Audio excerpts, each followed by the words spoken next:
우리 주님의 은혜와 평강이 영과 진리로 이 시간 하나님께 예배하는 모든 성도님들께 넘치기를 원합니다. 물에 빠지면 지푸라기라도 잡는다는 말이 있습니다.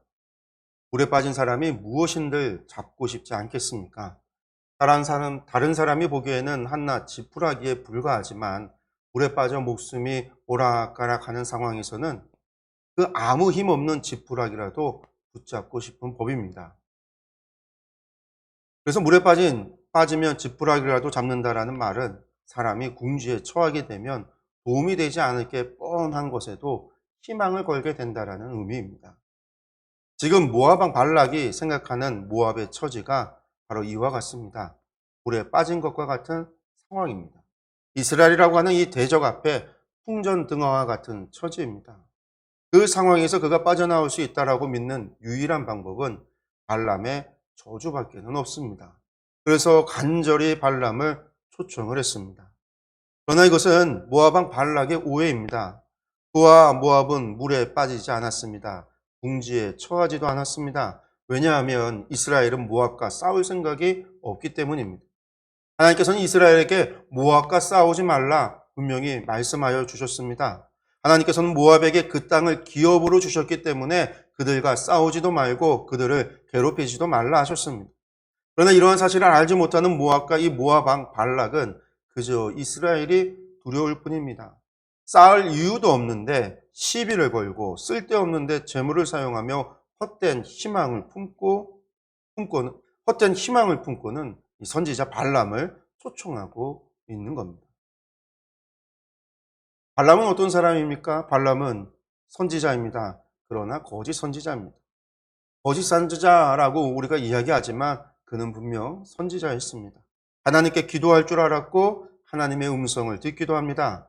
이 사람이 도대체 누구이기에 하나님의 음성을 이처럼 들을까요? 미드라시에는요, 이 발람이 라반의 후예라고 합니다.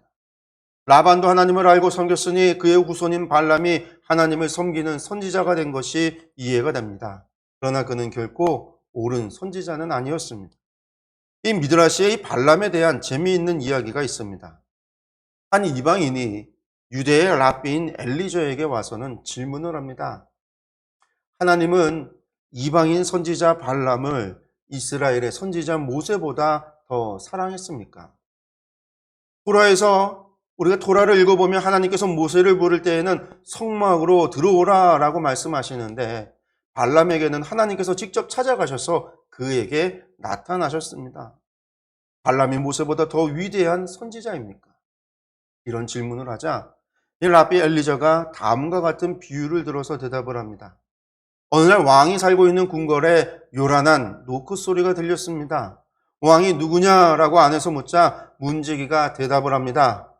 왕이시여, 문둥병자가 찾아와서 문을 두드리는데 열어줄까요? 이에 왕이 말합니다. 부정한 사람은 내 궁궐에 들어올 수가 없다. 내가 나간다 그래라.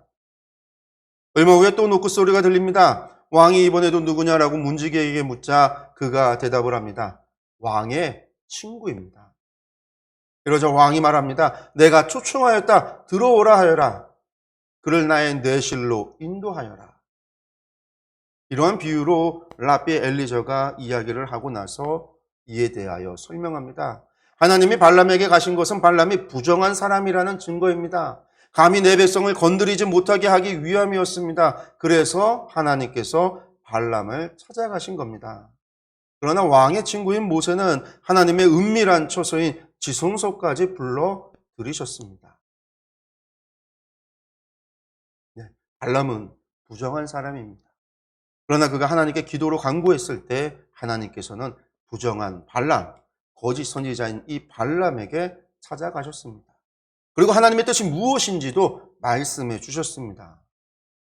그러나 발람은 돈에 눈이 멀었습니다. 많은 재물을 주겠다라고 약속하는 발락의 요청에 마음이 흔들렸습니다.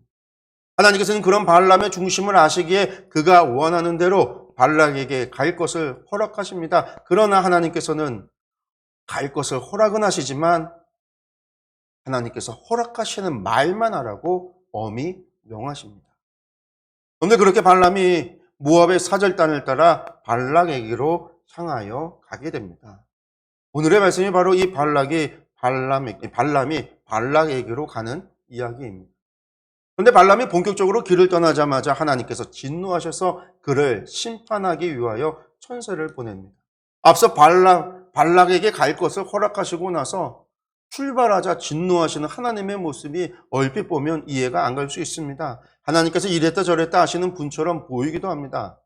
그렇게 우리는 발락과 이 발람의 이야기를 주의 깊게 살펴보아야만 합니다. 하나님께서 하시는 일을 오해한 발락이나 하나님의 말씀을 자기 멋대로 해석하고 이해하고 그리고 두뇌에 눈이 가려서 오해하게 되면 어떤 일이 일어날 수 있는지를 우리는 이 말씀을 통해서 정확히 알아야만 합니다.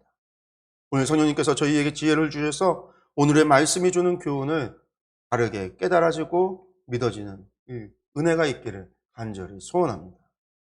우리 말씀을 우리 다시 한번 보겠습니다. 21절에서 27절까지의 말씀을 보겠습니다. 발람이 아침에 일어나서 자기 나귀의 안장을 지우고 모압 고관들과 함께 가니 그가 감으로 말미암아 하나님이 진노하심으로 여호와의 사자가 그를 막으려고 길에 서니라. 발람은 자기 나귀를 탔고 그의 두 종은 그와 함께 있더니 나귀가 여호와의 사자가 칼을 빼어 손에 들고 길에 선 것을 보고 길에서 벗어나 밭으로 들어간지라. 발람이 나귀를 길로 돌이키려고 채찍질하니 여호와의 사자는 포도원 사이 좁은 길에 섰고 좌우에는 담이 있더라. 나귀가 여호와의 사자를 보고 몸을 담에 대고 발람의 발을 그 담에 짓누름에 발람이 다시 채찍질하니 여호와의 사자가 더 나아가서 좌우로 피할 데 없는 좁은 곳에 선지라. 나귀가 여호와의 사자를 보고 발람 밑에 엎드리니 발람이 노하여 자기 지팡이로 나귀를 때리는지라. 아멘. 그런데 아침이 되자 발람이 모압의 고관들과 함께 모압으로 떠나게 됩니다. 보면 하나님께서는 처음에 발람에게 그들과 함께 가지도 말고 가서 이스라엘 사람들을 저주하지도 말라고 하셨습니다.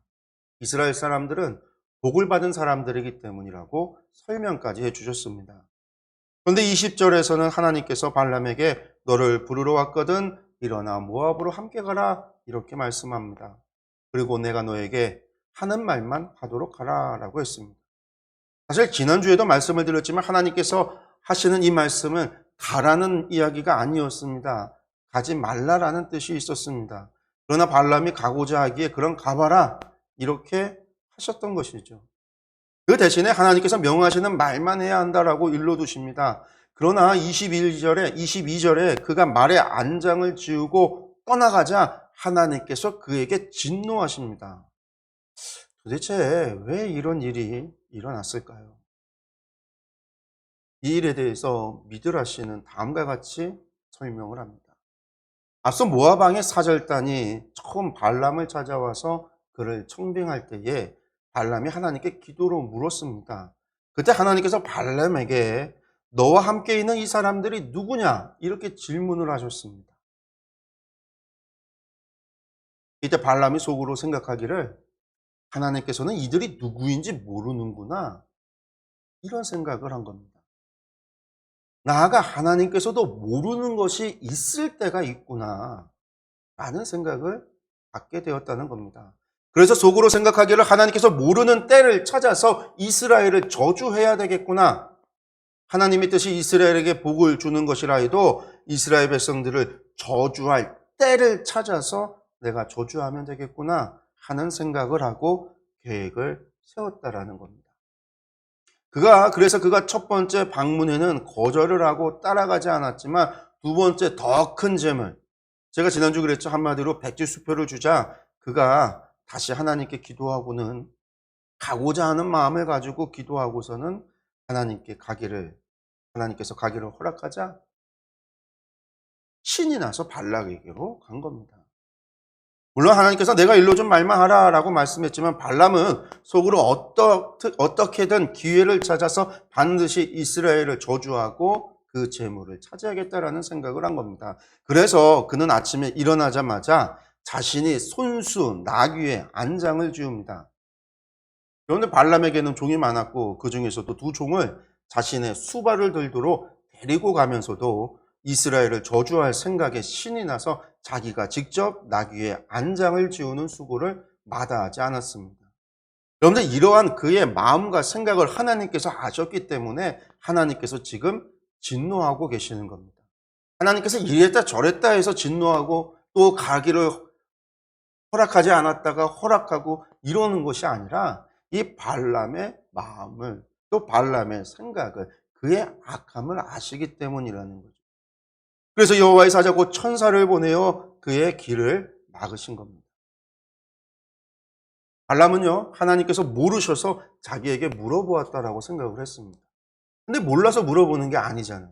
하나님께서 아담과 하와가 에덴 동산에 숨었을 때에 그들이 어디인 줄 몰라서 어디 있느냐고 물은 것이 아니란 말이에요. 여러분들 이러한 오해는요, 결국은 자신이 하나님을 속일 수 있다라는 생각으로 발전을 합니다. 하나님께 기도하며 뜻을 구하며 순종하는 것 같지만 실상은 하나님을 속이는 겁니다. 하나님을 기만하는 겁니다. 이미 돈의 눈이 어두워서 재물에 마음이 빼앗겨 있기 때문에 자신이 죄를 짓고 있고 심판의 자리로 나아가고 있음을 전혀 깨닫지를 못하고 있습니다. 미드라시에서는 발람은 하나님께서 심판을 하시거나 징계를 내리실 때 그것을 분별할 줄 아는 사람이라고 했습니다. 그러한 능력이 있어 하나님께서 징계 내리실 때면 자신이 저주를 해서 마치 자신의 저주로 말미암아 하나님의 징계가 이루어진 것처럼 사람들에게 속임수를 썼다라고 이야기를 했습니다. 그는 그렇게 세상에서 유명해진 선지자였습니다. 그러면 지금 하나님께서 진노하고 계시고 천사를 보내어 천사가 칼을 들고 그를 죽이려 하는 것을 알아채야 합니다. 일평생 발람을 등에 태웠던 이 나귀가 이상한 행동을 하고 있다고 한다면 이것이 무슨 징조인지를 깨달아야 합니다. 그러나 이미 재물에 눈이 어둡고 하나님을 속일 생각으로 죄를 지을 생각이 머리에 가득하기 때문에 그는 이러한 일들을 전혀 깨닫지도 눈치채지도 분별하지도 못하고 있는 겁니다. 성도 여러분, 눈이 가려워지면 선지자라 할지라도 하나님의 뜻을 분별할 수 없습니다. 재물의 눈이 어두워지면 일평생 하나님의 선지자로 살았더라 해도 그 끝은 비참할 뿐입니다. 주님의 이름으로 병자를 치료하고 귀신을 쫓아도 마지막 날에 주님께 내가 누구인지 나는 알지 못한다라는 말을 들을 뿐입니다. 뉴스를 통해서 가끔 몇몇 목회자들이 돈으로 말미암아 그 끝이 좋지 않은 것을 보게 됩니다. 재물의 눈이 가리워진 겁니다. 그들이 돈 몇만 원 때문에 그런 것을 하는 것이 아닙니다. 몇십만 원, 몇백만 원 때문이 아닙니다. 그들에게 가지고 있는 통장에 잔고가 0이기 때문에 그런 것이 아닙니다. 이미 많이 가졌음에도 더 많이 가지고자 그 재물을 자녀 손에게 물려주고자 수억, 수십억으로 그들이 문제를 일으키는 겁니다. 그가 아무리 큰 목회, 큰 교회, 큰 일을 했어도 발람의 길을 가는 어리석은 자일 뿐입니다. 성도 여러분, 이러한 일이 선지자들, 목회자들에게만 일어나는 것이 아닙니다. 여러분들에게는 더 많이 일어납니다. 세상에 속하여 세속의 일을 하며 살아가는 여러분들은 더 많은 유혹에 노출되어져 있습니다. 또한 돈과 재물만 우리의 눈을 가린다 생각하지 마십시오. 눈을 가린다는 것은요, 우리의 생각을 지배한다라는 이야기입니다. 돈이 생각을 지배하고 재물이 생각을 지배하는 것과 같이 나의 생각을 지배하는 것이 있다라고 한다면 그것이 바로 나로 하여금 하나님의 뜻을 분별하지 못하게 가로막는 가리개가 된다라는 사실을 알아야 합니다. 그렇습니다. 돈과 재물만이 아닙니다. 건강에 대한 생각이 나를 지배하면 건강 염려증에 하나님의 말씀 생각나지 않습니다. 세상 즐거움이 나를 지배하며 세상 즐거움으로 말미암아 하나님의 말씀에 순종하지 못하게 됩니다. 세상 일이 나를 지배하며 세상 일 때문에 더 이상 하나님의 일을 하지 못하게 됩니다. 자녀 교육에 대한 염려가 나를 지배하며 자녀를 말씀으로 양육하기보다 학원으로 돌립니다. 세상 정치가 나를 지배하고 내 생각을 지배하면 더 이상 하나님의 나라는 없습니다. 그렇습니다. 정치하는 사람들 치고 주의 복음 전하는 사람 보지 못했습니다. 그저 교회를 정치에 이용할 뿐입니다. 성도 여러분, 지금 여러분의 생각을 지배하는 것이 무엇입니까? 여러분들 그러한 것이 있다라고 한다면 여러분은 지금 발람의 어리석은 길을 가고 있는 겁니다. 성도 여러분, 부디 이 발람의 어리석은 길에서 벗어나기를 간절히 축원합니다. 이 어리석은 발람에게 하나님께서 다시 한번 말씀합니다. 그런데 이번에는 나귀의 입을 빌어 말씀하십니다. 28절에서 30절의 말씀입니다. 여호와께서 나귀 입을 여시니 발람에게 이르되 내가 당신에게 무엇을 하였기에 나를 이같이 3번을 때리느냐. 발람이 나귀에게 말하되 내가 나를 거역하기 때문이니 내 손에 칼이 있었다면 곧 너를 죽였으리라. 나귀가 발람에게 이르되 나는 당신이 오늘까지 당신의 일생 동안 탄 나귀가 아니냐. 내가 언제 당신에게 이같이 하는 버릇이 있었더냐. 그가 말하되 없었느니라.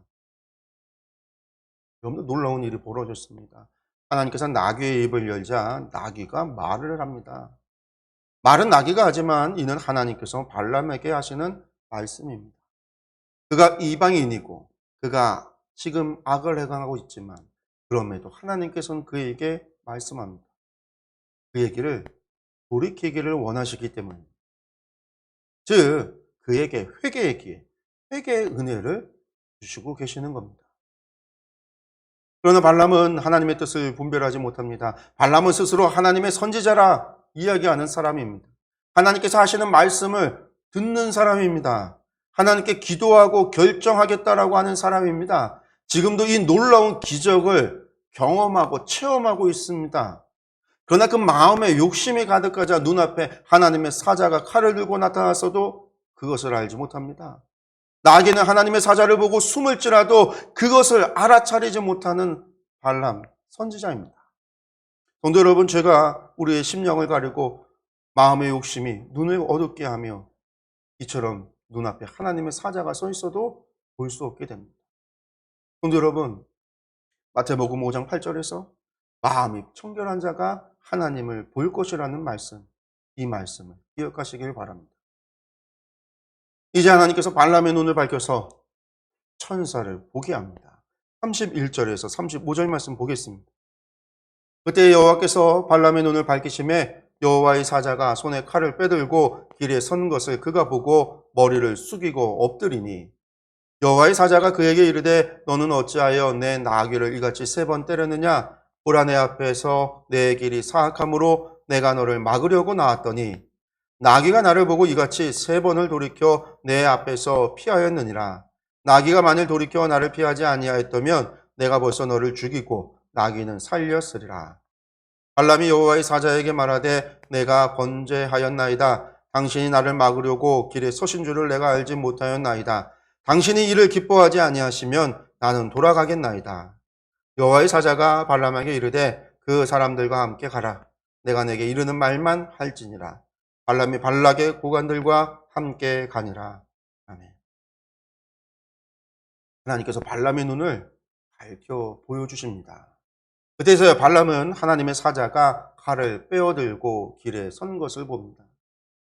발람은 칼을 들고 당장이라도 자신을 칠 것 같은 두려움에 머리를 숙입니다. 하나님의 사자는 내가 어찌 나귀를 3번이나 때렸느냐라고 하시며 발람 내가 하나님 앞에서 악한 길을 가려하여 막으러 왔다라고 하십니다. 나귀가 돌이켜서 하나님의 사자를 피하지 않았다면 벌써 너를 죽였을 것이라고 말씀합니다. 그러자 34절에서 발람은 내가 범죄하였습니다 라고 자신의 잘못을 고백합니다. 발람은 또 하나님께서 기뻐하시지 않는 일이라고 한다면 돌아가겠습니다 라고도 말합니다. 성도 여러분, 발람이 지금 회개를 한 것 같아 보입니까? 내가 범죄하였나이다 라고 하니 자신의 죄를 인정하는 것 같습니까? 당신이 이를 기뻐하지 아니하시면 나는 돌아가겠나이다 라는 것이 회개의 고백과 같아 보입니까? 성도 여러분, 아닙니다. 여러분들 이것은 회개가 아닙니다. 발람이 지금 회개를 하는 것이 아닙니다. 하나님께 죄를 인정했다고 해서 그것이 회개가 아닙니다. 회개란 돌이키는 겁니다. 발람이 내가 범죄했습니다 라고 할 때 범죄라고 번역이 된 히브리어는 하타입니다. 여러분들 하타는 표적에서 벗어났다라는 의미입니다. 그래서 우리의 죄를 이야기할 땐 관역에 화살을 맞추는 것과 같다라고 이야기합니다. 화살이 관역에서 벗어나는 것, 이것을 하타라고 합니다. 그렇습니다. 죄란 관역에서, 표적에서 벗어나는 겁니다. 길에서 벗어나는 겁니다. 잘못된 길에 들어선 겁니다. 그러므로 회개라는 것은 관역에 맞추도록 길을 돌이키는 겁니다. 내가 향하고 있는 방향을 표적으로, 관역으로 돌이키는 것입니다. 그래서 회개했다라고 해서 관역에 화를 맞추지 못하고 있다라고 한다면 그것은 계속해서 하타한다라는 말입니다. 즉, 죄를 짓고 있는 겁니다. 그런데 발람은 하나님께 이야기합니다. 당신이 이를 기뻐하지 아니하시면 나는 돌아가겠습니다. 이런 발람이 지금 돌이켰습니까? 아닙니다. 도리어 조건을 걸고 하나님과 흥정하고 있습니다. 당신이 기뻐하지 않으면이라는 조건을 걸고 있습니다. 여러분들 스스로 범죄했다라고 한다면, 하타했다라고 한다면 돌이켜야 합니다. 천사가 분명히 악한 길로 가고 있다라고 가르쳐주고 있으면 그 길을 돌이켜서 돌아가야 합니다. 그런데 발람은 조건을 이야기합니다. 하나님께서 기뻐하시지 않으면 돌아가겠다라는 말. 여러분들 그 이야기는 하타하지 않겠다라는 이야기입니다. 입으로는 범죄했다, 하타했다 이야기했지만 실상은 하지 않았다라는 말입니다. 성도 여러분, 회개란 돌이키는 겁니다. 죄를 인정할 때 회개할 수 있습니다. 죄를 인정하지 않으면 회개할 수 없습니다. 죄를 인정한다는 것은 내가 지금 잘못된 길을 가고 있다라는 것을 인정하는 겁니다. 내 생각이, 내 선택이, 내 결정이, 내 행동이 잘못하고 있다라는 것을 인정하는 겁니다. 내가 지금 관역을 벗어나서 엉뚱한 곳을 향하여 화를 쏘고 있다라는 겁니다. 내가 가야 할 길과 상관없는 곳으로 내가 지금 가고 있다라는 말입니다. 이것을 깨닫는 것이 죄를 깨닫는 겁니다. 그러므로 죄를 깨닫는 사람만이 회개할 수 있습니다. 돌이킬 수 있습니다. 하타에서 벗어날 수 있습니다. 내가 쏘는 화살의 방향을 관역으로 돌이킵니다. 내가 가는 길의 방향을 돌이켜서 나의 신앙의 표대를 향하여 가는 겁니다. 여러분들, 이것이 회개입니다. 성도 여러분, 주님을 믿고 여러분들의 삶에 어떤 돌이킴이 있었습니까? 회개의 삶을 산다는 것은 내 삶에 돌이킴이 있다라는 이야기입니다. 그러나 이러한 돌이킴, 이러한 회개는 죄를 깨달을 때만이 가능합니다. 내가 지금 죄를 짓는지 그렇지 않은지 모른다면 회개조차 할 수 없습니다. 왜? 내 가는 길이 옳다라고 생각하기 때문입니다. 그래서 성령님께서 우리에게 오셔서 하는 일이 죄를 깨닫게 하시는 일입니다. 성도 여러분, 지금 여러분의 마음에 불편함이 있습니까? 나에게 어떤 죄에 대한 인식이 있습니까? 그렇다면 그것은 지금 성령님께서 그 죄에 대하여 여러분의 마음에 지적하고 계시기 때문입니다. 가르쳐주고 계시기 때문입니다. 내가 악한 길을 가고 있음을 성령님께서 말씀하고 있기 때문입니다. 우리가 회개하기를 원하시는 성령님의 역사임을 깨달으시기 바랍니다. 그러나 지금 발람은 이러한 사실을 깨닫지 못합니다. 지금 발람이요, 하나님의 음성을 듣고 있어요. 하나님이 보내신 사자 천사를 보고 있습니다. 그런데도 그는 깨닫지를 못합니다. 하나님과 흥정을 하듯 마치 자신이 하나님을 생각해서 하나님께서 원하시는 것을 내가 하겠다라고 선심을 쓰듯이 당신이 이를 기뻐하지 아니하시면 나는 돌아가겠나이다. 이런 말을 하고 있습니다. 그렇습니다. 발람은 지금 회개하지 않았습니다. 자신이 하는 일에 대한 아무런 죄책감도 없습니다. 여전히 그는 하나님께서 알지 못하는 때에 이스라엘을 저주하겠다라는 생각을 포기하지 않고 있는 겁니다. 이것을 하나님께서는 다 아십니다. 그렇기에 하나님께서는요, 발람에게 그 사람들과 함께 가라 말씀합니다. 다만 내가 내게 이르는 말만 하라 이렇게 명하고 계십니다. 발람은 지금 다시 자신이 하나님을 속였다라고 생각할지 모릅니다. 여러분들, 그러나 그렇지 않습니다. 하나님께서 다시금 발람에게 가라고 하시는 이유는 무엇일까요? 발람에게 속았어요? 발람의 시커먼 속을 하나님께서 모르시기 때문에? 아닙니다. 그것은 하나님께서 죄의 길을 가도록 버려두신 겁니다. 여러분들, 그것이 하나님의 심판입니다. 그러나 사실 그것만이 목적은 아닙니다. 하나님께서 분부한 말을 하도록 명하시는 것은 분명한 이유가 있습니다. 마지막 기회를 주기 위함입니다. 이것은 발람뿐만이 아니라 발락에게도 기회를 주기 위함입니다. 그러나 발람은 알지 못합니다. 발람은 하나님께서 내가 내게 이르는 말만 하라라는 말씀에 순종할 생각이 없습니다. 성도 여러분, 지금 발락이 발람을 왜 청빙하고 있습니까? 왜 고관 대작들을 보내서 많은 재물, 백지수표를 줘가면서 발람을 부르는 이유가 무엇입니까? 저주해달라는 거예요. 이스라엘을 향해 저주해달라는 거예요. 그런데 하나님께서는 이스라엘에게 복을 주셨다라고 했습니다. 나의 백성이라고 했습니다. 그러나 하나님께서는 두 번이나 내가 내게 이르는 말만 하라고 분명히 이야기하잖아요. 발람은 하나님께서 결코 이스라엘을 저주하도록 허락하지 않을 것을 알고 있습니다. 그럼에도 발락에게 찾아가는 이유는 무엇입니까? 축복하기 위해서입니까? 아닙니다. 저주하기 위해서입니다. 그렇게 돈을 벌고 재물을 얻기 위해서 가는 것이지 하나님의 말씀에 순종해서 복비로 주기 위해서 가는 게 아닙니다. 그러니 하나님께서 말씀하셔도 지금 그것을 지킬 생각이 없습니다. 그런 그의 생각과 그런 마음을 하나님께서 모르시겠습니까? 그렇지 않습니다. 모두 다 알고 계십니다. 알고 계신 하나님께서 가라 하시고 내 말만 전하라고 하시는 이유는 발람이 그 죄악의 길에서 돌이키지 않을 것을 알고 계시지만 그럼에도 기회를 주고 계신 겁니다.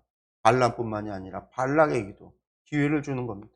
하나님의 말씀을 전해서 그들이 하나님의 뜻을 깨닫고 회개할 기회를 주고 계시는 겁니다. 지금 하나님께서 몇 번이나 발람에게 기회를 주었습니까? 가지 말라고 했습니다. 이스라엘을 사랑한다 말씀했습니다. 그러나 그가 신나서 떠났습니다. 그때 하나님께서 진노하여 천사를 보냈지만 천사로 하여금 발람을 죽이도록 하지는 않았습니다. 징계가 목적이었으면 천사로 하여금 발람을 쳐서 죽이면 됩니다. 나귀가 피하든 어쩌건 상관이 없습니다. 그러나 징계가 목적이 아니기 때문에 그가 돌이키기를 원하시기 때문에 그를 치지 않았습니다. 도리어 그에게 말씀해 주셨습니다. 여러분들 모압도 마찬가지입니다. 이스라엘에게 그들과 싸우지 말라고 말씀하셨습니다. 도리어 모압을 돌아서 그 뜨거운 동부 광야로 나가도록 했습니다. 그러나 발람이나 발락이나 이러한 사실을 하나도 알지 못하고 있습니다. 그런 그들에게 하나님의 말씀을 주고자 발람의 이 악한 마음을 선용하셔서 그를 통해서 하나님의 말씀을 전하고자 보내시는 겁니다. 그러나 탐욕에 눈이 어두워진 발람은 이러한 하나님의 마음을 깨닫지를 못합니다. 어쩌면 발람은 자신이 하나님을 다시금 속였다라고 생각했을 겁니다. 그는 하나님을 속이고 하나님께 발락에게 가는 것을 허락을 받았다라고 생각을 했습니다. 여러분들 그렇게 발람이 모압 왕 발락에게 간 겁니다.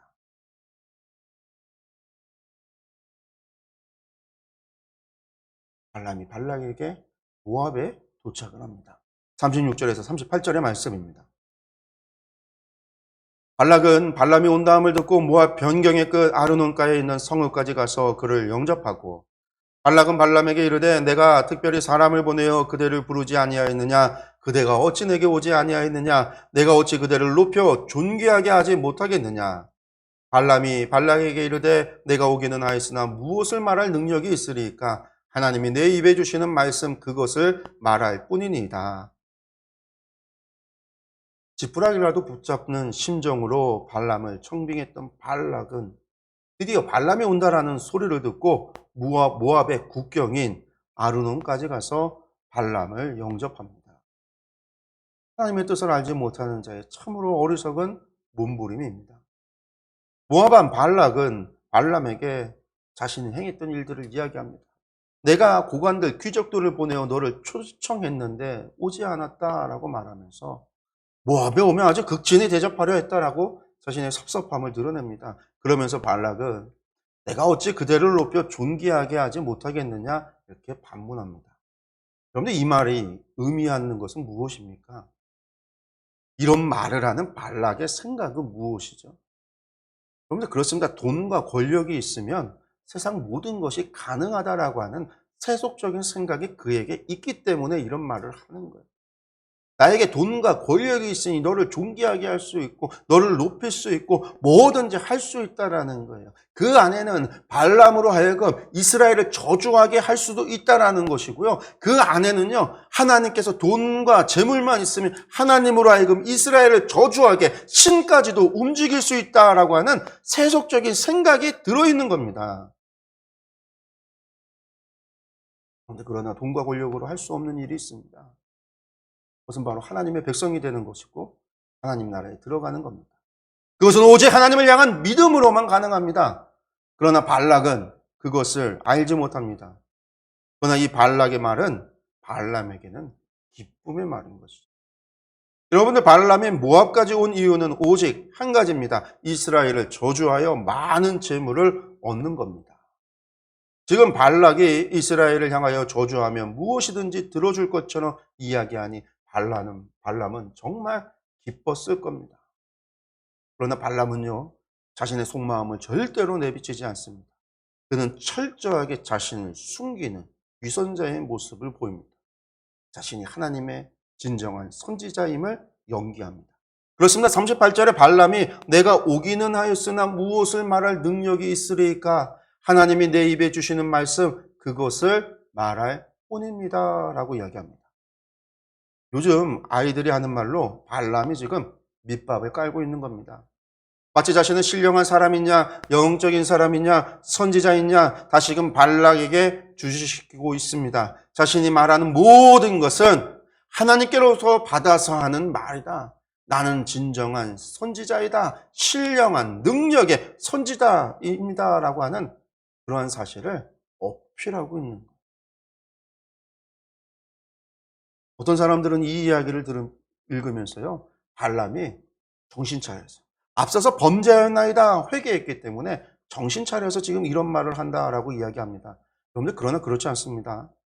우리가 생각을 해보세요. 성도 여러분, 발람이 정말 천사를 보고 자신이 죽다 살아난 것을 깨닫고 회개하고 변화돼서 돌이켜서 이런 말을 한다라고 한다면 그건 정말 선지자의 모습인 것이죠. 그러나 정말 깨닫고 회개해서 이런 말을 하는 게 아니에요.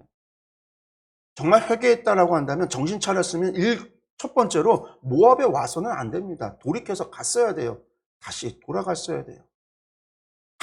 앞서 하나님께 그런 흥정을 할 것이 아니라 즉시 돌아갔어야만 합니다. 뿐만 아니라 모압에 왔어도 그가 발락에게 해야 하는 말은 자신의 겸손한 척 자신을 겸손하게 포장하여 자신이 신령한 선지자로 그렇게 나타낼 것이 아니라, 하나님께서 이스라엘을 사랑하여 그들에게 복을 주시고 나에게 결코 그들을 저주하라 하지 않았기 때문에 나는 저주할 수 없다.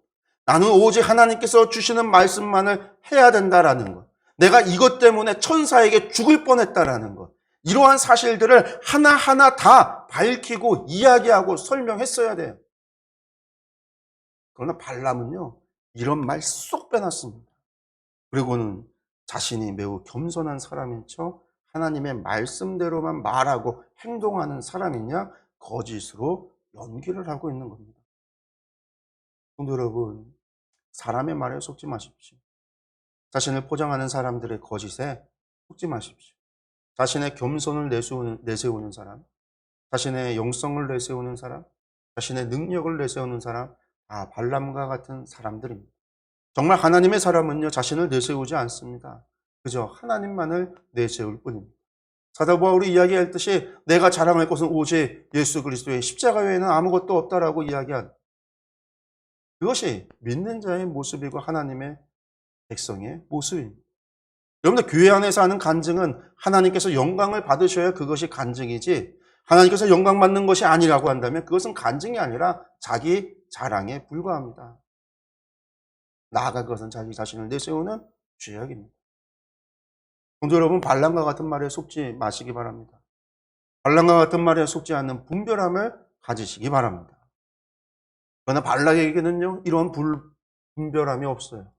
그렇게 발람의 이야기는 발락에게 제대로 먹힙니다. 발락은 발람을 하나님의 선지자로 믿고 극진히 대접을 합니다. 39절에서 41절의 말씀 보겠습니다. 발람이 발락과 동행하여 기랏 후솥에 이르러서는 발락이 소와 양을 잡아 발람과 그와 함께한 고관들을 대접하였더라. 아침에 발락이 발람과 함께하고 그를 인도하여 바알의 산당에 오르매 발람이 거기서 이스라엘 백성의 진 끝까지 보니라. 아멘. 발락과 발람은 함께 기랏 후솥에 도착을 합니다. 이 기랏이라는 것은요, 뜻이 마을, 성읍이라는 뜻입니다. 그러니까 후솥 마을, 후솥 성읍에 도착을 했다라는 말입니다. 아마도 국경에 있는 성읍일 것으로 보이는데 이곳에 간 이유가 있습니다. 왜냐하면 이곳에는요, 제단이 있기 때문이에요. 우리가 우리 성경을 보면 발락이 소와 양을 잡아 발람과 그와 함께한 고관들을 대접했다라고만 번역이 되어져 있는데요.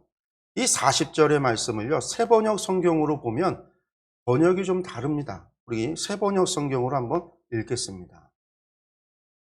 발락은 소와 양을 잡아 제사를 드리고 발람과 그를 데리고 온 고관들에게 고기 얼마를 보내 주었다.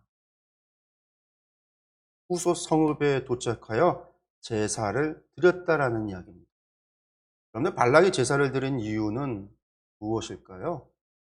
발람이 잘 무사히 도착을 한 것에 대한 감사의 제사를 드린 것은 아닐 겁니다. 그럼 발락은 왜 제사를 드렸을까요? 또 그 제사는 누구에게 드린 것일까요? 그런데 발락이 지금 바라고 원하는 것은 오직 한 가지입니다. 발람이 하나님의 이름으로 이스라엘을 저주하여 자신들이 이스라엘을 이기는 겁니다. 그러니 지금 발락은요, 발람을 영접하면서 발람의 하나님께 제사를 드린 겁니다. 목적을 위해서 수단과 방법을 가리지 않고 발람의 신에게 제사를 드린 겁니다. 발락은 돈으로 선지자를 움직일 수 있다라고 생각을 했습니다. 뿐만 아니라 제사로 신의 마음을 돌이킬 수 있다라고 생각을 합니다. 사실 이것이 당시 우상 숭배하는 사람들의 모든 생각이에요. 오늘날의 무당이나 우상 숭배하는 자들의 마음도 똑같아요. 그들의 제사를 드리는 목적은요, 신의 마음을 바꾸기 위해서입니다. 자신들이 드리는 제사로 귀신들의 마음을 돌이키고 신의 마음을 돌이킬 수 있다라고 믿기 때문에 제사를 드려요. 그래서 지금 발락은요, 발람을 청했고 지금은 제사를 드리고 있는 겁니다. 그러나 성도 여러분, 결코 하나님은요, 사람의 돈과 재물, 사람들의 제사로 움직이는 분이 아닙니다. 그런데 오늘 우리가 발락과 같은 생각을 합니다. 교회 안에서 발락과 같은 생각을 가지고 있습니다. 헌금으로 하나님을 움직이고 예배로 하나님을 움직일 수 있다라고 생각을 합니다. 우리가 기도로 하나님을 설득할 수 있다라고 생각합니다. 여러분들, 그러나 그것은 모두 발락의 생각일 뿐입니다. 그것이 발락의 죄입니다.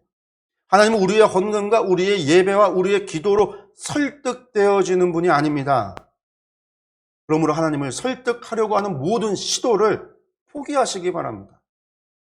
성도 여러분, 하나님은 우리에게 설득당하는 분이 아닙니다. 그것이 하나님께서 고집이 세고 앞뒤가 꽉 막혀 있기 때문이라는 이야기가 아닙니다.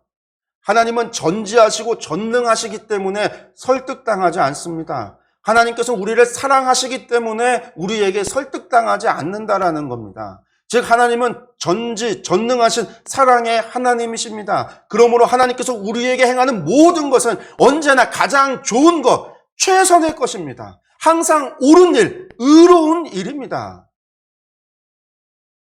우리가 할 일은 하나님을 설득하는 것이 아니라 하나님을 신뢰하는 것이고 하나님의 말씀에 순종하는 겁니다. 여러분들, 설득이 아니라 순종입니다. 그러므로 성도 여러분, 설득을 위한 기도가 아닌 순종을 위한 기도를 하십시오. 소원의 예물을 드림이 아니라 감사의 예물을 언제나 드리시기 바랍니다. 무엇인가를 바라는 예배가 아니라 하나님께서 영광 받으시는 예배를 드리시기 바랍니다. 그것이 우리가 마땅히 해야 할 기도이고 우리가 마땅히 드려야 될 헌금이며 우리가 마땅히 행해야 될 예배입니다. 사랑하는 성도 여러분, 발람의 죄와 발락의 죄는 언제나 우리 곁에 있습니다. 부디 깨어 분별할 수 있는 저와 여러분들이 되시기를 바랍니다. 입술로만 하나님께서 기뻐하시는 일이 아닌 진정으로 하나님께서 기뻐하시는 일을 행하는 저와 모든 성도 여러분들이 되시기를 간절히 원합니다. 기도하겠습니다.